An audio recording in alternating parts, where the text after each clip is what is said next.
morning friends, welcome to my YouTube channel Alpha Plus Education. This is Sanjeev Kumar Jha. Here we are discussing research methodology.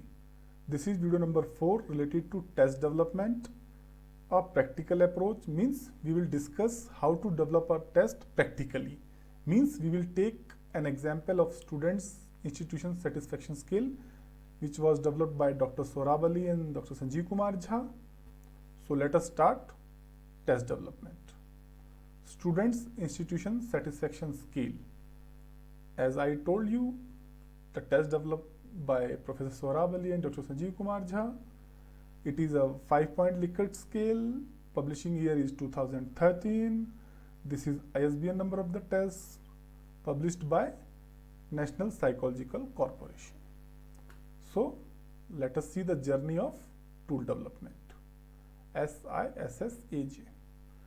Need of the test. It is one of the most important thing. Why do we need the test? Why we are supposed to measure that particular variable? Means that variable will come. So we have to define the variable, we have to operationalize the variable in measurable terms. Okay. Thereafter, choose a theory or model. Test development doesn't mean we just collect or write some items, collect the data, get the results. No. We have to choose a theory or a model. Okay. So our item should be based on that theory or model. For this particular test, I have selected service quality model by Parasuraman, Jathmal, Berry, 1985, 1988, 1990, or there were several other works of these authors. They have selected 5 dimensions: tangibility, reliability, responsiveness, assurance, and empathy. Okay, they have developed this tool for the bank employees with 21 some odd statements. So I have selected these 5 dimensions. So let us start test development.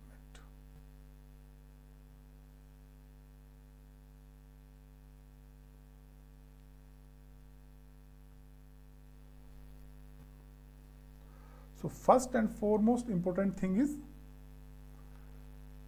collection of item or item writing or item development.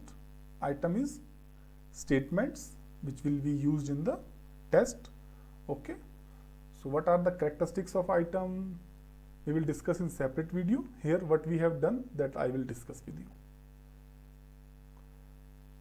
For the writing items or collection of item, what I have done and what you should do, what everyone should do, review of literature related to your variable. Okay, so I have done an extensive review of literature for student satisfaction, for consumer satisfaction, as well as with service quality models. Okay. Second thing I have done, interview of 6 university students. I have taken an extensive interview of 6 university students and discussed with them what are the important things that a university should have in order to make the university world class, in order to make university enabled for a quality education. Okay. And third thing I have done, I have mailed 100 graduates of several universities about the quality of good institution. What should a good university should have in order to provide a quality education. So these 3 aspects were base of my items. Okay. So depending upon these 3 aspects, I have developed a pool of 102 items. So step number 2, selection of items or item analysis. For item analysis, we have discussed the pool of 102 items with a language expert. It is most important thing to discuss our test, each phase of our test development with an language expert, so that there should be no ambiguity in the test, there should be correct, precise statements. Okay. There should be no double negative in the statements. So the language expert suggested some deletion, some reframe, some addition, depending upon the language aspect.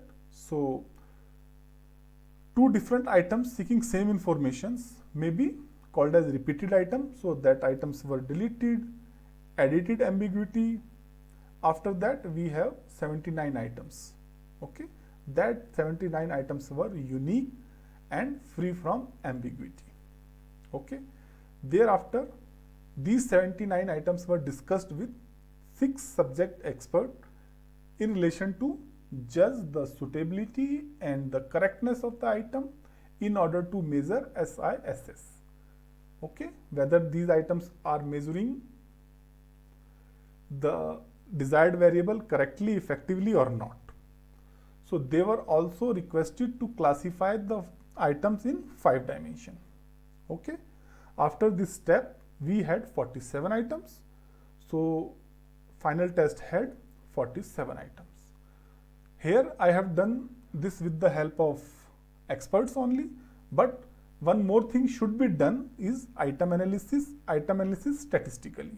So the easiest way for the item analysis is biserial correlation, means item total correlation, means to calculate correlation between item score and total score.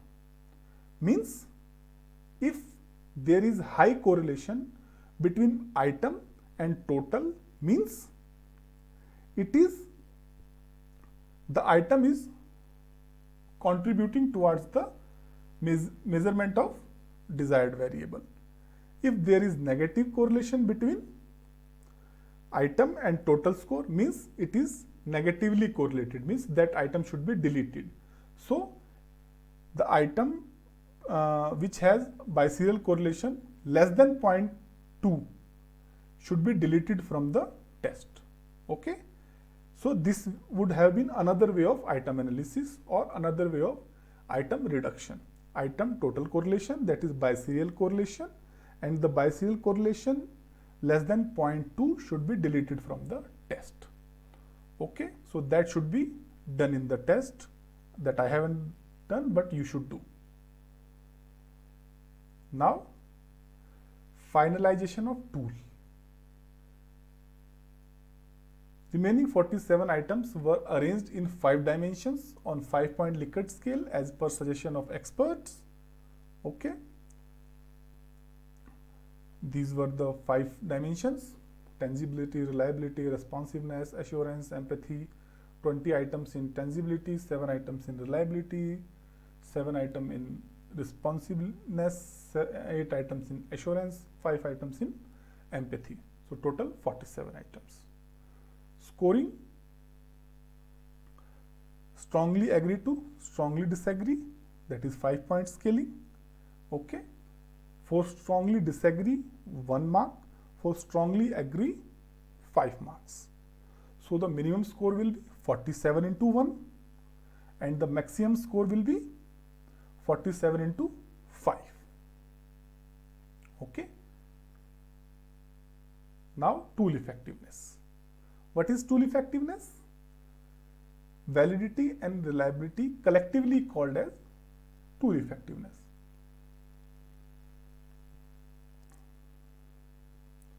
Validity, content validity. There are several types of validity which is not necessary to be calculated for every test. Each test is fit for a separate type of validity. So we should ensure as much as possible. Okay, so for this test I have ensured content validity. How I ensured content validity? First of all, the items were based on the service quality model. Secondly, the items were discussed with the subject expert. So the items, the statements has content validity. So the tool as a whole has content validity. Okay, it was suggested by at least 5 out of 6 experts have been included in the tool. Okay, the index of reliability is sometimes taken as measure of validity. Index of reliability means under root of validity. Okay, so index of reliability is 0.98. So validity is 0.98, which is very high. So the tool has high validity. Now reliability. There are number of ways to ensure reliability, but each test is fit for different type of reliability. For example, split half reliability. Because the total number of items in the test is 47, which is odd. So we cannot use split half reliability. In order to use split half reliability, we should have even number of items. That is how we can divide the test in two equal parts. Okay. Second, parallel method. Parallel form method, in which we have to develop two parallel forms. That is the another way, but I have developed only one test. Okay, and the parallel test reliability is most suitable for achievement type of test. Okay, so that cannot be ensured in this. So the only way of ensuring reliability is test retest reliability. Test was administered 2 times on a sample of 100 university students at the gap of 21 days. The gap should be between 14 to 21 days.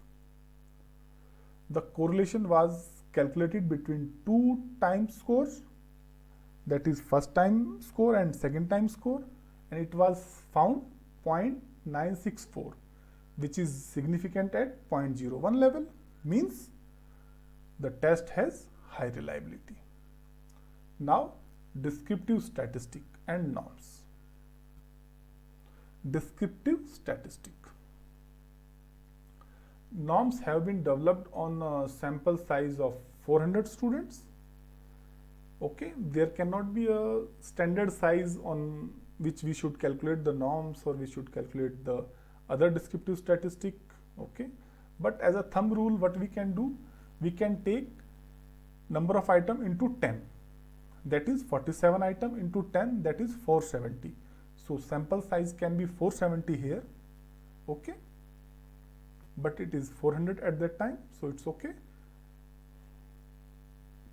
The descriptive statistic for the tool mean is 166.22 and the deviation is 23.99. Z-score norms. Make a table of unique raw scores. For example, score 175, which is scored by 7 students. Suppose there are 7 students A, B, C, D, E, F, G, H, and they have scored 175. So we will make a table of unique scores, means we will use 175 one time in that table. Okay.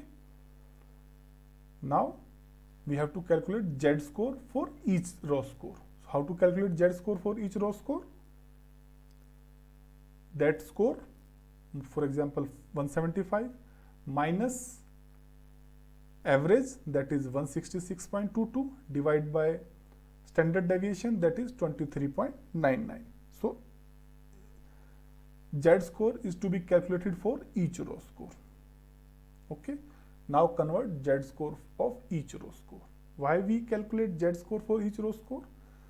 Z score has a property that its average is 0, standard deviation is 1. Okay. So we can calculate norms with that help. So here is the distribution. Near the 0, near the mean, most of the sample lies. So we can calculate a category from here, minus 0.50 to plus 550, which is highly satisfied. Then minus 0.50 to 1, lower than average, below average.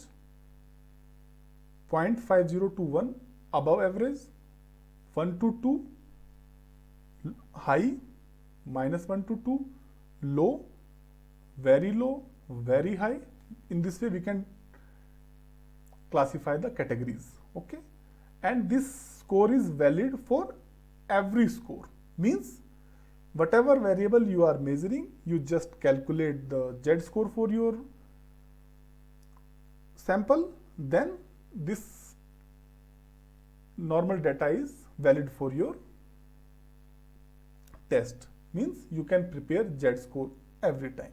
Okay, so this is all for this video. I hope you like this video. If you like this video, please hit the like button and subscribe the channel if you have not subscribed till now. Thank you.